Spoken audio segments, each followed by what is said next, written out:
All right, so in today's video, we are going to be talking about the 7.5 milligrams. I am on MOUNJARO. This is a maintenance journey for me. This is my third round, just in case you are new. And we are going to get into the side effects, any symptoms I have, weight loss, and what are my next goals going forward with the 7.5 milligrams. So before we even get into the whole MOUNJARO thing, honey, you already know what I got to do. She is Tamika and Tamika is she. She is Tamika and Tamika is she. She is Tamika and Tamika is me. I don't know what I was trying to do, but yeah, it is what it is. All right, so but first, I got to give a shout out to my Tam Nation because y'all showed up and showed out for your girl in her sponsorship video with Mochi. I am so happy that y'all just put the paw prints and just showed a whole lot of engagement in the comments section. And it was amazing. I thank you so much for the love because I really felt that. All right, so now let's go ahead and get into the whole MOUNJARO update. I'm a little upset with Lola, okay? But I'm going to go ahead and do the song. MOUNJARO, MOUNJARO, MOUNJARO journey. MOUNJARO, MOUNJARO, MOUNJARO journey. All right. So the last video, honey. The last video, I did the injection in my arm. So the first person to even recognize that I had did something wrong. Yes.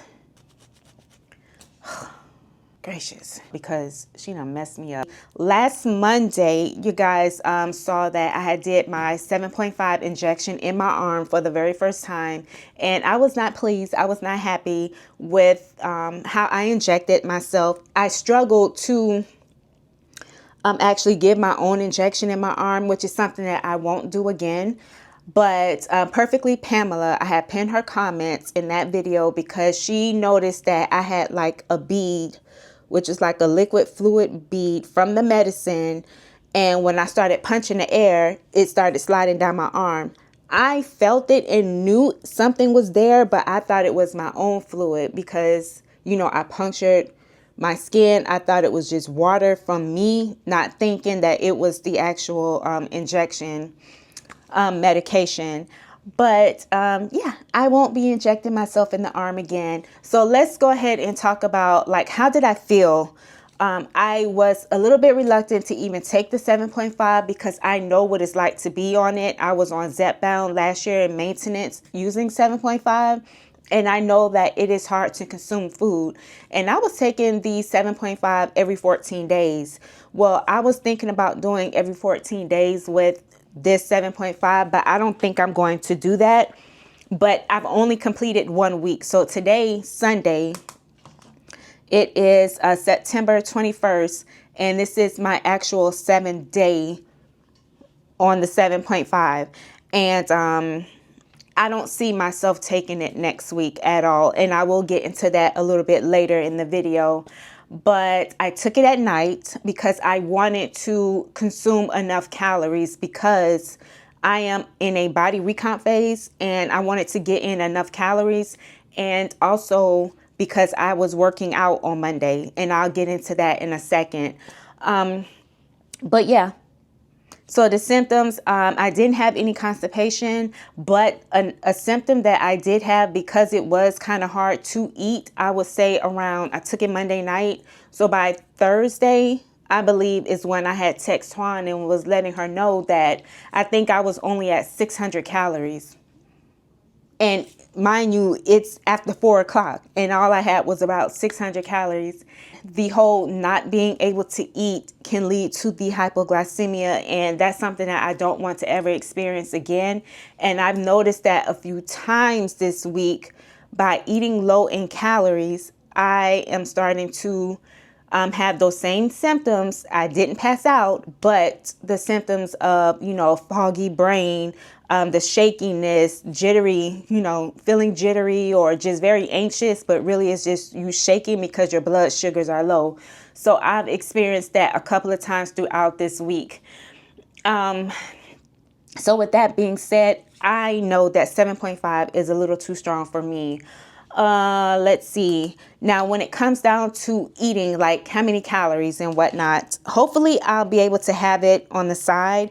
But my calorie intake, my maintenance calories is 1660, and I have been trying to keep it at that or at least above. On the 5 milligrams, I was able to eat between 14 to 16.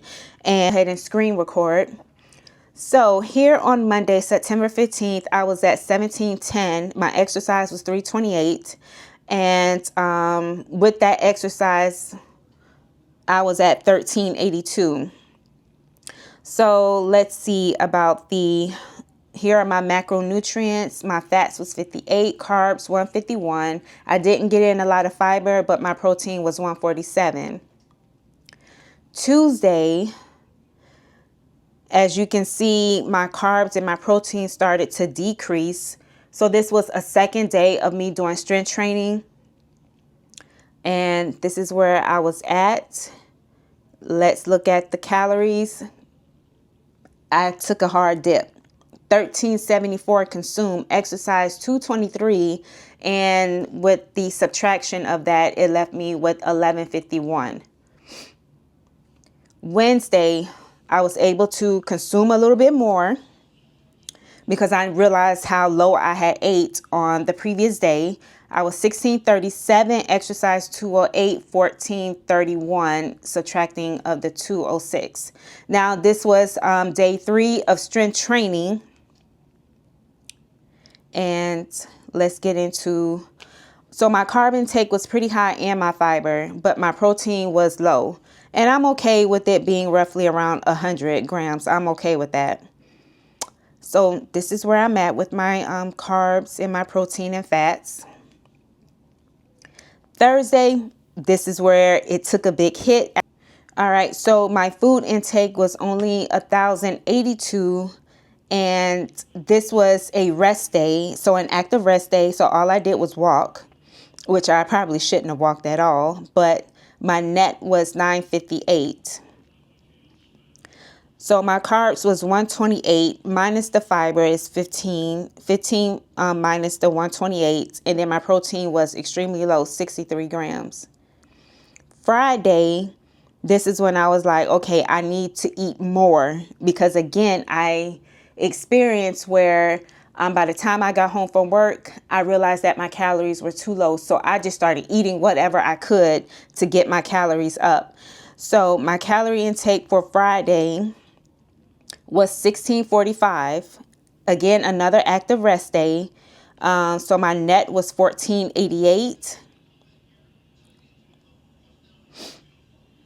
And as you can see in the mornings, it's hard to eat. Like in the morning time, if I drink coffee, I'm full off of that. Okay.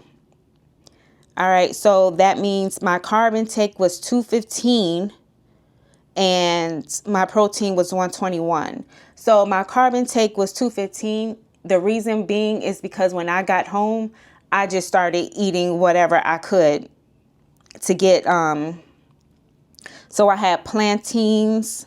I had a large amount of plantains. I had chicken breasts. I had mashed potatoes.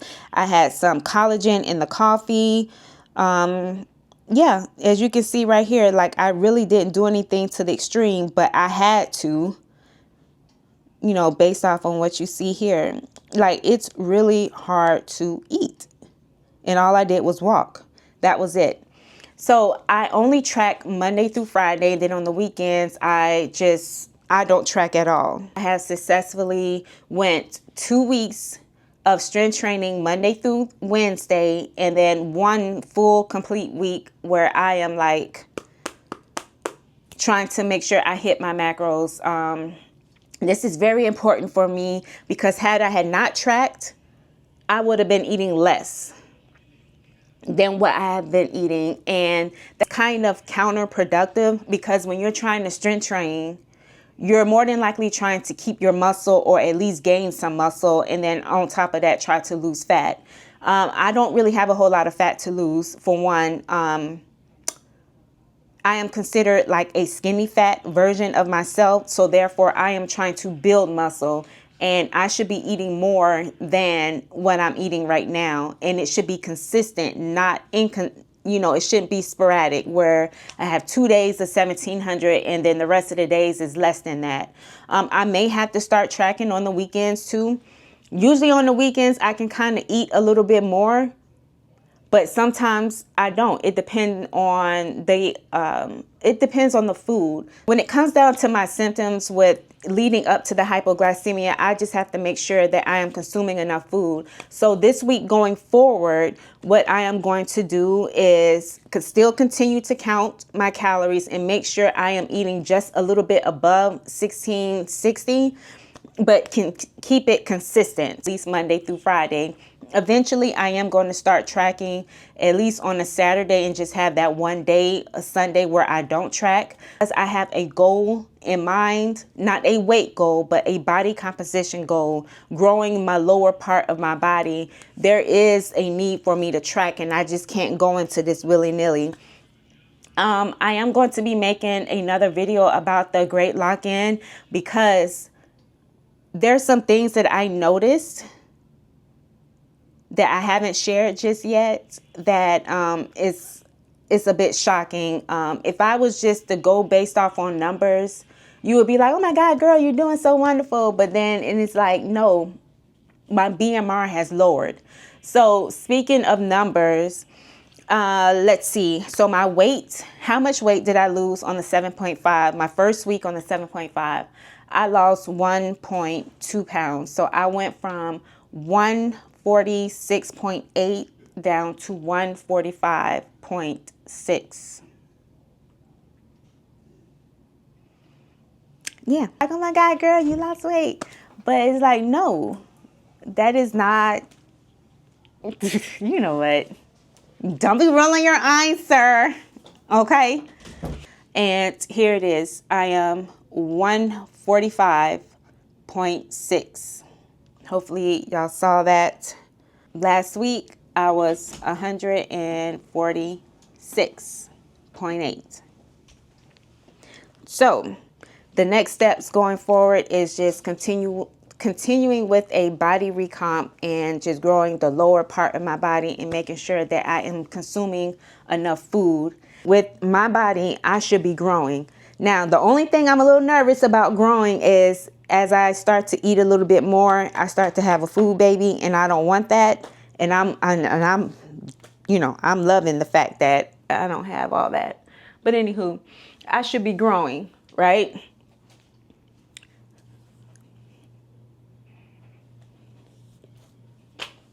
But,